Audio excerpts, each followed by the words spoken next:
इस वीडियो का टॉपिक है इलेक्ट्रिक पोटेंशियल। जब हम इंग्लिश मीनिंग की बात करते हैं पोटेंशियल की, तो हमारे समझ में आता है कैपेबिलिटी। पोटेंशियल होना मतलब कैपेबिलिटी होना। तो इलेक्ट्रिक पोटेंशियल का क्या मतलब होगा, यानी कि एबिलिटी होना, कैपेबिलिटी होना इन टर्म्स ऑफ इलेक्ट्रिसिटी। अब हम चार्जेस की बात कर रहे हैं, तो जब हम इलेक्ट्रिक पोटेंशियल को डिफाइन करेंगे, it is defined as the work done in moving a unit positive charge from infinity to some finite distance. कि हमारे पास एक यूनिट पॉजिटिव टेस्ट चार्ज है, इन्फिनिटी पे है। इन्फिनिटी हमारे लिए वो पोजीशन होती है जहाँ पे कोई भी फोर्स एक्ट नहीं करती है। तो वहाँ इन्फिनिटी से जब हम किसी फाइनाइट डिस्टेंस पे, finite distance means against the electric field, जब हम उसको लेके आते हैं तो हमें वर्क करना पड़ेगा, और उसी वर्क डन को हम पोटेंशियल कहते हैं। And in physics it is generally represented by the symbol V। अब बात करते हैं यहाँ पे कि हमारा ये यूनिट पॉजिटिव चार्ज है, इसको मैं इन्फिनिटी से किसी फाइनाइट डिस्टेंस पे लेके आ रही हूँ, तो ये मेरा पोटेंशियल डिफाइन होगा। अब इन्फिनिटी को छोड़ देते हैं फॉर द टाइम बिंग। हम आते हैं कि हमारा charge, unit positive test charge B पर है और मुझे उसे A पर लेके आना है। तो जो मेरा वर्क डन होगा in moving the charge from B to A, let it is represented by WBA, in work done in moving the charge from B to A। हम assume करते हैं potential at B is VB and potential at A is VA। तो यहाँ पे ये मेरा लिखा जाएगा potential difference VA minus VB is equal to work done divided by unit charge। जब हमने 9th क्लास में इस चीज़ों के बारे में पढ़ा था, 10th क्लास में जब हमने पढ़ा था, तो हमने ये देखा था कि work done is equal to potential difference. 10th class में स्टडी किया था, वहाँ से हमने ये फॉर्मूला एज इट इज लिखा है। अब वर्क क्या होता है?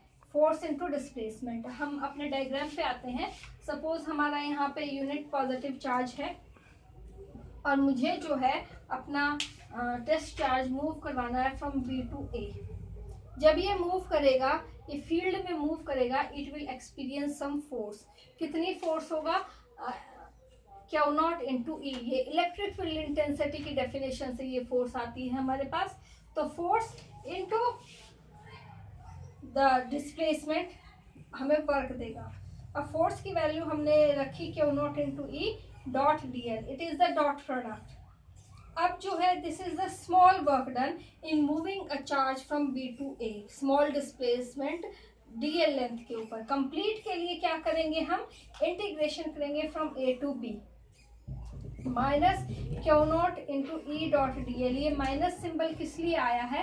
ये माइनस साइन इसलिए आया है कि हम इलेक्ट्रिक फील्ड के अगेंस्ट काम कर रहे हैं। हम यहाँ पे ये जो चार्ज है इसके अगेंस्ट इन चार्जेस, यूनिट चार्ज को मूव करवाएंगे। अब यहाँ पे आते हैं, ये हमारा पोटेंशियल डिफरेंस हो गया VB minus VA is equal to